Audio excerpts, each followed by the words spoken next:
Okay, so imagine you see a headline, Mona Lisa stolen. It's shocking, sure, but it makes sense. It's a physical thing. But then imagine reading Beethoven's Fifth Symphony stolen. It just sounds wrong, doesn't it? Instantly confusing. What would that even mean? And that really gets you wondering, right, what is a musical work if you can't, steal it like a painting? That's what we're going to dig into. Yeah, it's funny how we talk about them. We say musical works, symphonies, songs, like they're definite things. I heard that symphony or I love that song. It implies there's a thing there. Exactly. But unlike a painting, you can't hang it on a wall. Unlike a sculpture, you can't, lock it up. Right. It feels like we're talking about, I think one source called them ghostly apparitions, which sounds dramatic, but it captures that feeling. How do we make sense of something that seems to defy common sense? Yeah. Where do you even start looking for it? Well, the obvious places we encounter music are the musical score, the sheet music, and the musical performance, the actual sounds we hear. Those seem like our most direct links, our handles on this intangible thing. Okay, yeah. You see the notes on the page, you hear the orchestra playing. So maybe the work is just the score. Yeah. Or maybe it is the performance. Like maybe those physical things are enough to avoid talking about ghostly apparitions. And historically, that makes sense too. Way back, music was often improvised or passed down through memory. Notation was more like a rough guide. But as notation got more precise, this idea emerged that there was a specific something, the work that could be written down, preserved, performed again and again, a repeatable entity. And the source picks a good moment. Yeah. 1807. Beethoven finishes his Fifth Symphony. By then, the idea that the score represents the work, separate from any one performance, was pretty solid. So let's look at those anchors. What exactly is a musical score? Fundamentally, it's a complex set of symbols. Think of it like a really detailed instruction manual for the performers. And for something big like Beethoven's Fifth, you have the full score, showing everything. Then each musician gets their individual part, just the instructions for their instrument. Like a master recipe, but with separate instructions for the sauce, the vegetables, the main course, all derived from the big plan. Got it. And the performance. The source makes an important distinction here. Yes. Performance can mean the act of playing, but for our purposes, we're talking about the product. The sounds themselves. It's the organized sound event that happens when musicians follow those instructions in the score. Right. So it's about the sound, not the playing itself. And unlike the ghostly work, a performance is definitely physical. It happens somewhere, sometime. Absolutely. It's sound waves in the air. It has a location and a duration. The analogy used is like a specific car in a specific place. Say the performance happening right now in Carnegie Hall is physically there. And the score, that instruction manual, that's physical too, right? Yeah. Paper and ink. Precisely. Multiple copies might exist, but each copy is a physical object you can hold, located in space and time. So we have these physical things tied to the work, the score, the performance. Yeah. But if they're both physical, what is the work itself? The original question still stands. Okay, and this is where it gets philosophically really interesting. Enter Nelson Goodman. He was a philosopher who apparently really disliked fuzzy, mysterious objects in his theories. He wanted things pinned down. Okay, so how did he try to pin down a musical work without resorting to ghostly apparitions? His idea was this. A musical work is the compliance class of its score. Compliance class. Okay, what's a class in this context? Like a category. Exactly, just a collection of things sharing a property, like the class of all dogs or the class of all even numbers. So for Goodman, Beethoven's Fifth isn't some abstract thing. It is the set, the collection of all compliant performances. Every single one that ever was, is, or will be played according to the score. Wow. Okay, so the symphony isn't floating in the ether. It is this massive, potentially infinite set of actual sound events. That's the core idea. I can see how that avoids the ghostly problem. And it explains why you can't steal it, right? How do you steal a whole class of performances? That's a major strength. It fits our intuition that works aren't stealable or forgeable, like paintings. You can't damage the class of performances. The concept doesn't really apply. Makes sense. Yeah. But the source points out some problems. Like, we say Beethoven finished the Fifth in 1807. Right. If the work is the class of all performances, then it wasn't finished in 1807. It's still growing. That feels wrong. We think of the work itself as being completed at some point. Yeah, it clashes with how we talk about creation. And what about works where the score got lost before anyone played it? According to Goodman's view, strictly speaking, if there are no performances, there's no compliance class. Yeah. So no work. Which seems bizarre. We'd want to say the work existed, even if tragically unperformed. Like a blueprint for a building that never got built still represents a design. Exactly. And another issue is properties. We might say a specific performance was, I don't know, uninspired. But we wouldn't usually say Beethoven's Fifth itself is uninspired. The source had a good example. Imagine a work that's meant to be incredibly expressive, but it's so difficult that no one ever actually plays it expressively. Goodman's theory would seem to force us to say the work is the collection of unexpressive performances, and therefore the work itself is unexpressive, which is a contradiction if we believe the composer intended it to be expressive. Precisely. So identifying the work directly with the set of its performances, while neat in some ways, runs into these pretty serious roadblocks. So if that doesn't quite work, where do we go? Well, the discussion pivots to a different kind of analogy, comparing musical works not to physical objects, but to numbers. Ah, the Sesame Street thing. I remember that. The guy in the trench coat trying to sell the number 2. Yeah. It's brilliant because it shows the difference between the number 2, the abstract concept, the type, and a physical numeral 2 written down a token or instance of that type. He's trying to sell the token as if it is the type. Exactly. And the argument is maybe musical works are like numbers in that respect. Beethoven's Fifth, the work, is like the number 2. It's not the kind of thing you can steal or sell out of a trench coat. But wait, didn't Beethoven sell his Fifth Symphony to a publisher? Doesn't that break the analogy? But what did he actually sell? He sold the rights to publish the score, the physical manuscript, the token. He didn't sell the symphony itself. He still knew it. He could play it. The abstract work wasn't transferred. Just like the guy on Sesame Street couldn't actually sell the concept of 2, he could only sell a sign with a 2 on it. Okay, I see the distinction. So the really big question then is, could musical works and numbers actually be the same kind of thing? Abstract entities. That's the path we explore next. And it takes us into some deep philosophical territory. I mean, philosophers have been debating what numbers are since Plato, but the perspective introduced here is often called realism or Platonism about numbers, and the idea is to see if that framework fits music. Platonism. Like Plato.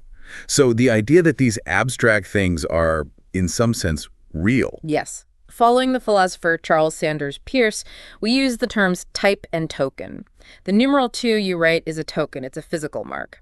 The abstract concept of 2-ness is the type. So type is the general concept. Token is the specific instance. Like dog is a type, and my neighbor's poodle is a token of that type. Exactly. Tokens are physical, locatable. Types are harder to grasp. And what does this Platonist or realist view say about these types, like the number 2? It says they are real, they exist, but they aren't physical objects. They're considered timeless, spaceless, and causally inert, meaning they don't directly cause physical events. Now, as we said, people like Goodman found this idea of non-physical existing things, well, a bit strange, mysterious even. It does sound pretty abstract. Why would philosophers think these things actually exist independently? A key argument comes from how we talk about and do mathematics. We speak of mathematical discovery. Pythagoras didn't invent his theorem, he discovered it. It feels like these truths are already out there, waiting for us to find them, unlike, say, Edison creating the light bulb. We do say find a proof or discover a solution. Interesting. And maybe that Sesame Street skit works because kids kind of intuitively grasp that the number 2 is something more than just the symbol. They are, in a sense, discovering the type. A natural Platonistic leaning, perhaps. Okay, so how does all this map onto music? The type token thing seems promising. Extremely. It looks like a neat fit. The musical work Beethoven's Fifth seems like the type. It's not located in any specific time or place. And the performances are the tokens. There's specific events happening at particular times in particular halls. Right. And just like different handwritten 2s can vary but still be tokens of the type 2, different performances can vary tempo, dynamics, phrasing, even minor errors but still be tokens, instances of Beethoven's Fifth. Within limits, of course. Within limits defined by the score. The score acts as the specification for the type, setting the boundaries for what counts as a compliant token. If you change the notes too much, it stops being a token of that type. So this view that musical works are types, just like numbers are types, is what the source calls extreme Platonism. Yes, that's the term used. It posits that musical works are abstract types, existing timelessly and spacelessly, much like mathematical objects are often thought to exist. And while performances are the most obvious tokens, you mentioned there could be other kinds of tokens too. Potentially, yes. We'll touch on that. But first, this extreme Platonist view, while elegant in some ways, faces some pretty big challenges. Our source flags 4 main ones. Okay, lay them on me. First, discovery versus creation. As we said, types like numbers are supposedly discovered, but we usually think composers create music. It feels odd to say Beethoven discovered the Fifth Symphony. Yeah, that's the immediate reaction. It sounds like he just stumbled upon it. Well, the Platonists might push back a bit. Look at Beethoven's sketchbooks. They show intense struggle, revision, searching. You could describe that as trying to find or grasp the right musical structure, one that perhaps already exists in some abstract sense. I suppose you could frame it that way. Like sculpting, chipping away to reveal the form within the stone. But it still feels like creation, too. It does, and Gerald Katz offers a way to bridge this with his idea of first tokening. He suggests the composer discovers the abstract type, but the creative act lies in being the first person to instantiate it, to bring it into the concrete world by writing down the score, the first token. Ah, so the discovery is abstract, the creation is making the first physical representation. Something like that. That act of first tokening can then carry the weight of originality, personal style, and the feeling of creation. So maybe composition is both discovery and creation in this sense. Okay, that's one hurdle addressed, maybe. What's the second problem? Performance means basically instrumentation. Does the specific sound of the instruments matter, or just the pitches and rhythms? An extreme Platonist might say, as long as the sonic structure is correct, it's a performance. The type is just the pattern of sounds. But hang on. Imagine a string quartet piece played note perfectly by, say, 4 saxophones. Would we really say that's a performance of the string quartet? Intuitively? Probably not. The sound is just too different. That's the strong counterargument. The timbre, the tone color of the intended instruments feels essential to the work's identity, especially for modern composers who specify instrumentation precisely. Though, as the source notes, composers haven't always been that strict about it historically. True, there's historical variation, but the extreme Platonists can adapt. They can say that the specified timbre is part of the complex sonic structure type that's discovered and first tokened. So the type includes not just notes and rhythms, but also the intended sound colors. Okay, so the type itself becomes more detailed. What about rescoring a piece for different instruments? Or synthesized sounds? Can a computer playing the sounds be a token? Rescoring is interesting often. Changing instrumentation feels less fundamental than changing the actual notes. As for synthesized sounds, well, they aren't performances in the sense of musicians acting. But an extreme Platonist could argue a perfectly accurate synthesized rendering is an instance, a token, of the work type, even if not a performance. It instantiates the specified sonic structure.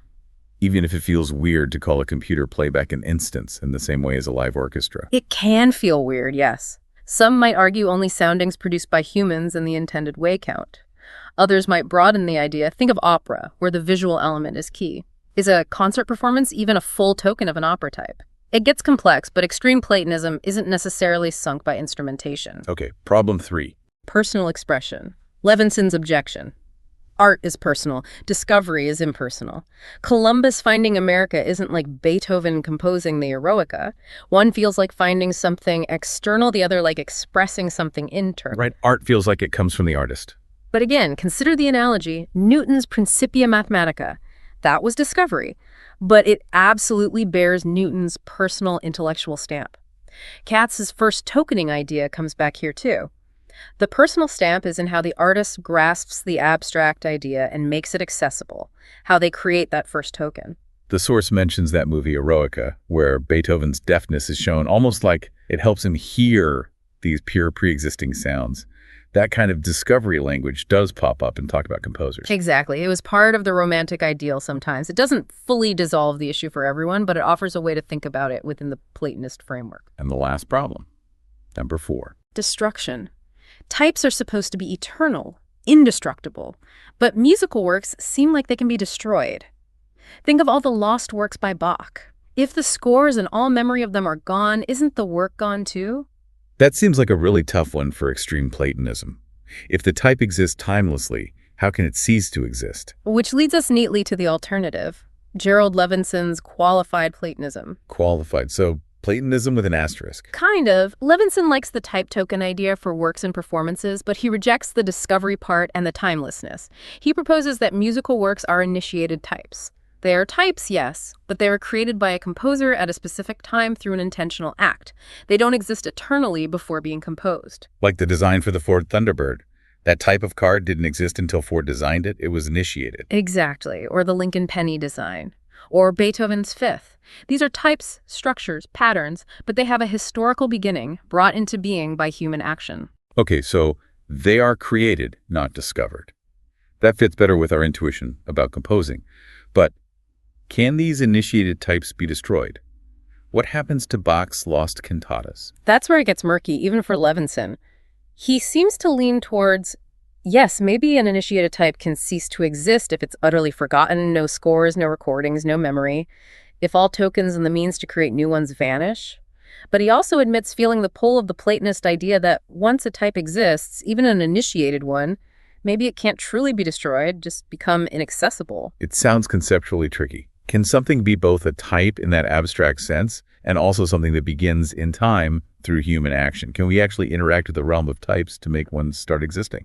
That's the potential incoherence some critics point to. Does the concept of an initiated type ultimately make sense, or does it try to awkwardly weld together two incompatible ideas, timeless abstraction and historical creation? So after all that, we seem to have a few options on the table. Pretty much. You could go back and reconsider Goodman's idea that the work is the class of its performances, maybe try to refine it. Or you could bite the bullet and accept extreme Platonism with its counterintuitive ideas about discovery and timelessness. Or you could go with Levinson's qualified Platonism, accepting initiated types while wrestling with the philosophical puzzles they raise. As the source says, you pays your money and you makes your choice.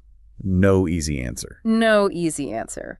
The source admits a leaning towards extreme Platonism, partly for its philosophical boldness and the interesting way it frames composition as discovery, potentially linking art and science. But the main point is, you could reasonably adopt any of these views and still move forward with thinking about music. Yeah. And specifically thinking about performance. Exactly. Whichever view you take on what the work is, compliance class, eternal type, initiated type, they all agree on one thing when it comes to performance. Which is? That a genuine performance must be compliant with the score. It has to follow the instructions laid out in that first token, that blueprint.